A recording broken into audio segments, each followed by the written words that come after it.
இன்னைக்கு பதில் சொல்றாரு இந்த மாதிரி. அக்கா கனிமொழி அவர்களுடைய மகன் சிங்கப்பூர் சிட்டிசன்.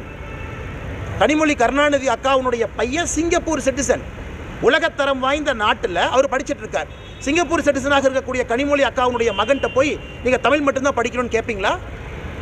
சிங்கப்பூர் சிட்டிசனில் அத்தனை மொழியை கனிமொழி அக்காவுடைய பையன் படிப்பான்.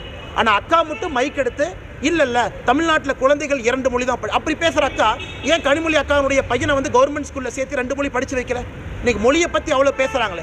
நாங்கள் பெரியாருடைய பேத்தின்னு சொல்கிறாங்களே, கலைஞர் கருணாநிதி அவருடைய மகள்னு சொல்கிறாங்களே. ஏன் அவருடைய குழந்தைக்கு சிங்கப்பூர் சிட்டிசனாக ஒரு நியாயம், தமிழகத்தில் இருக்கக்கூடிய ஏழை பெற்றோருடைய குழந்தைகள் அரசு பள்ளியில் என்ன ஒரு நியாயம்? நாங்களும் கேட்போம்ல.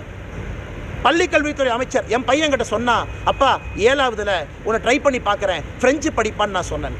உங்கள் குழந்தைக்கு ஒரு நேரம், அதனால தான் இதை சமக்கல்வின்னு சொல்கிறோம். எல்லோருக்கும் சமமான வாய்ப்பு அப்படின்னு தான் நீ பேன் பண்ணு. தமிழ்நாட்டுக்குள்ளே எங்கேயுமே 3வது மொழி இல்லைன்னு பேன் பண்ணு.